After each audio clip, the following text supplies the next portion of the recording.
The only noise he's making is he's the biggest cheater in the world. I mean, I don't know why we talk about Brock Lesnar. I mean, I don't know why DC says he's going to fight with him. I mean, it's ridiculous. Usually after you're knocking down your opponent, you just right hand, you walk away. Do you think that this playback joke with you in fight with Curtis Blades? No, I got beaten by a better guy. You know, Curtis beat me. I got a bit greedy in the first round. I tried to knock his teeth out. He was a bit dizzy. I wanted to just put the cream on the fucking cake, but I couldn't do it. He just changed it around and fixed me up. This is mixed martial arts, not stand-up striking. So he got me. So and he got me, and he's not cheating. So all props to him. Good on him at the top end, and hopefully he gets a title shot sooner rather than later. So he's young enough. So you like to play video games. Nowadays, you know that they get pretty big money if win some tournaments. Do you think that nowadays it's better to become players than fighter? I love fighting. Of course, I love fighting. I love both. Sometimes I played more games than I trained, but I love both things. I mean, I'm going to be a prize fighter until I finish my career. And then I don't think I'll ever be a top-end gamer, but who knows? You know, sky's the limit. If you believe it, if you think it, you can achieve it. So who knows? Yeah, I love gaming, and I'll be in some sort of field with that sort of work anyway, because I love gaming anyway. So my son wants to be a gamer. He's 10. So is he beat you in gaming? I play together. Sorry? Do you play together in video games with him, and is he winning? I used to until he's 10 years old. He gets a bit upset. He just throws things around. So he's not he's not a happy loser. Okay, thank you. No worries. Спасибо. De kör fan one-on-ones. De kör fan en-on-en. I think as human beings, we all have good and bad sides. I have the Alpha and Omega on my right side, God. The right side, I mean, have the devil on the right. We all have bad sides, good and bad. Depends which one we do the most. With a lot of tattoos. My son's name is Jewish, Hebrew, but it's you can't. Anyway, long story with that. Okay, let's tell us, please. Well, if you look in the mirror, it spells Noah. If you look at it like this, it doesn't spell Noah. So it's my son's, anyway. Yeah. And why it's in Hebrew? Oh, it's one of the oldest texts. I wanted to get it in Sumerian or one of the oldest texts, but I thought I'd get it in the Hebrew. So yeah. You talk a lot about doping problem. 5 of your 8 last opponents. Probably all of them. No, actually, I shouldn't say that. Yeah, a lot of them have. 90%, I'd say, have been cheating. Yeah. Is it a big problem for sports, for MMA doping? Now? It was a big problem for cycling, Tour de France. It was a big problem for running. Ben Johnson, Marion Jones. It was a big problem for a lot of sports. Did they fix their problem? Yeah. They got rid of them all. And how do they do that? Exactly what I said. So it's a big problem for MMA. I mean, fighting especially. Look at my hand. That's 16 screws from someone's head that wouldn't be finished. I had to have another operation because my hand was like this. That's from a Vanderlei Silva, another guy. That would have been like that. So I had to have an operation on that because that was like that. So that's from another cheater. These are things that change your life. I'm not as strong as this, I can't as hard as I used to. It goes it's not as strong as it was before, and this is why the thing is with this, it just changes your life when you fight, guys. It's not even. The even ground is here. They're here. I'm here. So already I lose. I start here. Fighters who will catch on the doping, not respect you. John Jones, Brock Lesnar, Antonio Silva, Werdum, Fabricio, maybe. They're all weak. People talk about them as great fighters. They're weak. You get up to go to your job every day. Do you use steroids to go to your job? No. So I just think they're just weak people. People talk about John Jones, Brock Lesnar as being the greatest fighters in the world. Well, no, they're just the greatest cheaters. You know, why do we give them respect? They don't deserve respect. You know, they've cheated to get to the top end. You know, guys like me have been punched in the head, broken my hands. You know, these guys are weak-minded people. They take shortcuts to be here. You know, we shouldn't allow this in our sport. This is not my sport. This is our sport. All of us watching. Because you guys, you're the media, you support all this. All the people come to watch, support the fighters. If you want to support the cheaters, you know, pay for those tickets, buy their pay-per-view. If you want to support Brock Lesnar, John Jones, yeah, buy their shit because they guys are cheaters. Who would you consider the greatest of all time on account of, most people would count John Jones out of that conversation now, for example? Well, you automatically cut the list for all the cheaters because they shouldn't be in there. Yeah, well, then who's the best? Well, there's plenty of great fighters. I mean, Fedor has not been cheating. I mean, he's one of the goats, the heavyweights that I've been thinking. Mighty Mouse, you know, he's been the champion for a long, long time. Has he been caught cheating? No. There's so many guys that are champions that deserve that sort of accolade. Not these little cheating, weak-minded pricks. What about you? Well, you know, my record sucks. So not probably me, you know, like, I'm just trying to make things even here. So, you know, Lenik consider you as a legend. Well, I am. He's just, because he's saying that because I'm as old as him. I'm older than him, so of course I'm a legend because I'm older. And I've been fighting different fight sports for many years. Like you said, you don't necessarily have the best record, but if you could go back and sort of tell the young Mark Hunt, hey, do this and this differently, what would you give yourself for advice to, prolong your career and make it better? Well, my career is longer than anyone else's. I know, at the top end. But the advice I'd probably give Mark Hunt is, get a good management, because all they get is just, there's a lot of lessons to be learned from good management, especially crooks. They rip you off, not only with money, but crooks with steroids and cheating. So, not like I'm the most honest person. I've come from jail a couple of times, and of course, but I look at it as a negative to a positive. Always trying to be better, not staying in that dark side. So, and like you mentioned, there's been some ups and downs, both personally and career-wise. Mate, what is it that always brings you back and makes sure that you never quit and never give up? Dude, I've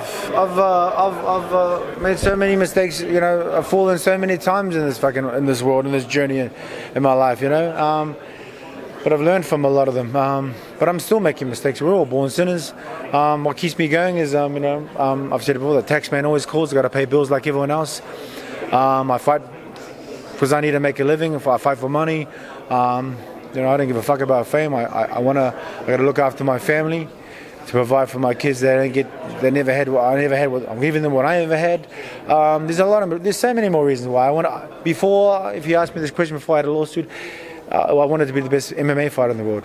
I was the best kickboxer in the world at one stage. And this is coming from someone that never wanted to be a fighter. They never had plans for fighting in his life. So it's pretty good. So now it's just a question of money or something else? No, well, of course, money is of course going to be a part of it. I mean, you standing there looking at me talking to my black ass for nothing, or what? You're here for money, like everyone. We're here to work for money, so of course it's a reason. But chasing goals and dreams is another reason. Making things even in the world of fighting for me is another reason. There's so many reasons why I should get up and go to train every day instead of lie on the bed and eat KFC. Your teammate Tai Tuivasa is kind of taking the MMA world by storm with his Shui. Is that something we can expect from you sometime in the near future? I did it once, and that was only in Perth, and I lost the fight. I only did it because he won. So I'll never do it again. That's fucked up. They spitting that shit. They're even pissing that shit. But this motherfucker's crazy, man. Ty's he's like I call him Tai 2.0 because he's the better version of me coming through. So he's gonna if he doesn't learn from a lot of stuff that I've done, he's gonna do well. So he's already in the top 10. He's making good waves. He's headlining in Adelaide. He's got a freaking good mind on him. He's a born leader, and he's a great fighter. He just beat Arlovsky over here. So big things coming for young Tai. I mean, he's got all of the Oceania with him, and it's good to have someone coming along the way, especially in the heavyweight division. There's plenty of talent from our side of the world coming through. Well, definitely. I'd say specifically Samoan fighters seem like for certain groups where it's like Dagestan and Samoans, for some reason you just see a high concentration of fighters. Why is that with Samoans? Because they're all poor motherfuckers, man. No, well, true, man. I shouldn't say that, but I think fighting for me was like a way to get out of stuff, just like sports was. And I think there's no difference with any other sport that helps you. I mean, that's just the way I think. I think some of the greatest fighters in the world have been coming from the gutter. So, you know. But there are a lot of social elevators, for example, that are safe for them fighters. For example, you can write a song, a rap song. Why the guys go to fight and hit every day, for example, for you? What do you mean with that question? No, because as you say, there are a lot of poor regions, and guys go to fight. So to have some social level up, you can choose the other way. For example, make some. I'm just saying it for example, like you asked me. Why guys go to fight, not to writing the rap songs for them? Well, like I just explained to him, I can't sing or dance, but I can fight. So it's the same with these other cats. I mean, But you choose it. But you choose fight, not to dance. No, fighting choose me. You don't understand my story. If you've read my book, then you'll understand fighting has chosen me. That's why I'm still fighting in my age. So if you get my book Born to Fight, you'll understand more about me instead of me having to talk shit about more, you know, explaining myself more about it. That's just the way it is. But you're right, you could do anything. You could, you know, you could sing, you could dance, you can go and study. There's so many different options. Some of them I'm built for that. But, you know, there's like there's squares that try to fit into a circle. Or circles trying to fit in a square. It's the same thing. You can't do it. You know, I've just fit me fighting in the circle. Great. That's me. I can do that. I can't sing or dance. I can't. I think it's hard to find your book in Russia. So can you tell something about it? You can find it online. You can go there. There's my book there. You can find it online. It's called I don't know what the fuck you can buy it on. Something like that. You can buy there, but. Couple sentences. Why fights choose you? Well, I was in a bad path. I just came out of jail twice in my life. I was young, just fight outside a nightclub. The bouncer became my first trainer. 4 days later, I was fighting in that same nightclub. And first Muay Thai fight. So, you know, I would have been in a life of crime, I'd say. I'd already come out of jail twice. I started fighting after that and became a good person. So martial arts make me a good person, so fighting made me a good person instead of bad criminal, shooting people, you know, okay?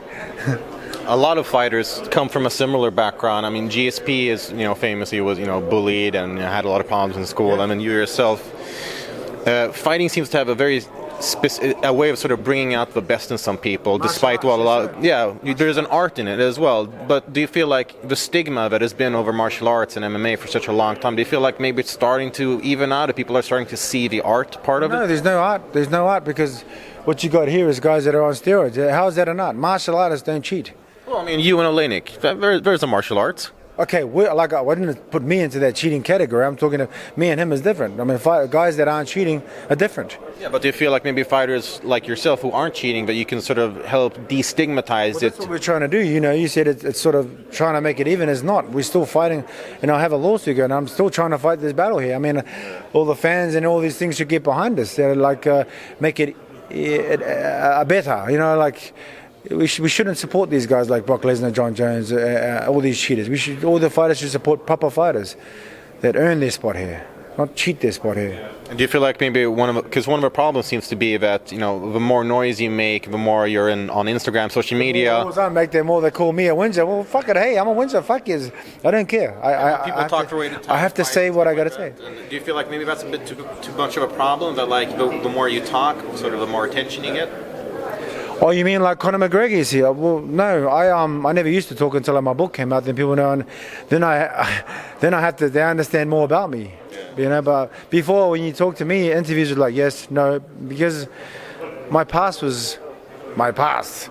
I left it there, but when I wrote that book, it opened the door to everyone going, oh, now we know about it, you know. So I have to talk. How did you decide to write a book? Because you find something to tell the world, or it was? No, I didn't want to write a book. You know, I was harassed by the publisher about it. You know, she kept asking me about writing a book. But what she did say to me was, Mark, you know, if you write a book, you know, it's not about money. I know that. You can help others. That's what she said to me. You can help others with your journey, Mark. And I was like this. I like that idea. That's why I said yes. You know, but to have someone follow you around, you know, or sit down and talk to you about your life is kind of, you know, I don't like that. But that's why I did the book, so I can help others. There's many people struggling in life, and it's just my little way to give back. You've trained with Jason Momoa, perhaps most famous for Game of Thrones. How much have you trained with him, and could you perhaps see him doing an exhibition fight or something like that? Jason, Aquaman, he can do whatever he wants, man. He's amazing. I love the guy. He's a great guy. He not only is he's like a mega star, a superstar, but he's a nice person. I didn't train with Jason. We trained. Well, God, we drank, we had fun, and he's one of the best superstars I've ever met. Well, actually, yeah, maybe the only superstar I've met in that scene. Yeah, in that scene, So Jason's an awesome guy, and he's awesome. Yeah, love the guy. Well, thank you very much. Congrats, or good luck in the fight. Yeah, thank you. No worries. All good.